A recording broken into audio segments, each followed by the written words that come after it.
সকাল থেকে আমার ভাই বোনেরা সকাল থেকে এখানে সন্ধ্যা অবধি অবস্থান করতেছে, তারপরে তাদের তরফ করছে না। ক্যাম্পাস স্থায়ী না, এখন তারা বলতেছে এটা অফ করে দেবে। যদি অফ করে দেয় আমাদের এতগুলো স্টুডেন্টের ফিউচার কি হবে? তো আমরা চাইতেছি এখান থেকে আমাদের ক্যাম্পাসকে মুক্ত করা হোক। আমরা সাধারণ মানুষের ভোগান্তি সৃষ্টি করার জন্য না, আমরা যে আমাদের আন্দোলনটা চালাচ্ছি সেটা একটু জনসম্মুখে আসে। আমরা সড়ক অবরোধ করতে বাধ্য হয়েছি। আমরা দীর্ঘ 36 দিন ক্যাম্পাসে অবস্থান করি, দেন আমরা 2 দিন সড়কে নর্মালভাবে শান্তভাবে মানববন্ধন করি রাস্তার সাইডে থেকে, তাও বাডাসের টরক মানেনি। তারা যেহেতু বারবার বলছে তারা আমাদের সাথেই আছে, তারা আমাদের অভিভাবক, আমরা তাদের সন্তান, তাহলে আমরা যে রোদের মধ্যে পুড়ে রাস্তার মধ্যে 2 দিন মানববন্ধন করেছি, ইভেন দীর্ঘ 36 দিন ভার্সিটিতে অবস্থান করে আন্দোলন করছি, বাচ্চাগুলো সকাল থেকে আমার ভাই বোনেরা সকাল থেকে এখানে সন্ধ্যা অবধি অবস্থান করতেছে, তারপরে তাদের তরফ করছে না। তারা যদি আমাদের অভিভাবক হইতো, আমাদের পক্ষে হইতো, তাহলে তাদের একটু হলে মায়া লাগতো যে আমাদের সন্তানরা কষ্ট করতেছে।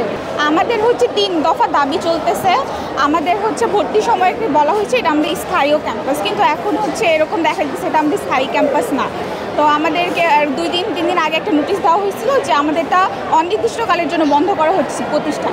তো আমরা তো আমাদেরটা তো ভবিষ্যতের ব্যাপার, আমাদের একটা ভালো সার্টিফিকেট না থাকলে আমাদের ভালো ভবিষ্যৎ হবে না। যদি ক্যাম্পাসই না থাকে তো আমাদের ভবিষ্যতের কি হবে?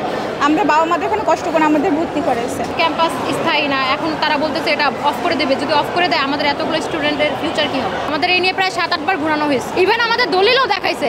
দেখানোর পরে আমরা জানতে পারছি এটা ভুয়া দলিল। মানুষের কোনো ভোগান্তি করিনি আমরা, সাধারণ মানুষের, ইভেন আপনারা হয়তো যারা ছিলেন দেখেছেন অন স্পটে আমরা অ্যাম্বুলেন্স ছেড়ে দিয়েছি। আমরা সাধারণ মানুষের ভোগান্তি সৃষ্টি করার জন্য না, আমরা শুধু চেয়েছিলাম আমরা যে আমাদের আন্দোলনটা চালাচ্ছি সেটা একটু জনসম্মুখে আসুক। কারণ আমরা এতদিন সম্পূর্ণ শান্তিপূর্ণভাবে আমাদের আন্দোলনটা করেছি আমাদের ক্যাম্পাসের ভেতরে। আমরা চেয়েছি যে শান্তিপূর্ণভাবে জিনিসটা সলভ হয়ে যাক, কিন্তু আমাদের বাডাসের যেই চেয়ারম্যান আছেন, তারপরে বাডাসের যেসব সদস্যগণ আছেন, তারা আসলে আমাদের কথা শোনেননি বা আমাদের দাবিগুলো এতদিন মেনে নেননি। তারা আমাদের জমি লিখে দিচ্ছে না, তারা আজকে বলছে এখানে যাও, কালকে বলছে ওখানে যাও, আমাদেরকে সময় দাও। এমন করতে করতে আমরা অনেকদিন সময় দিয়েছি।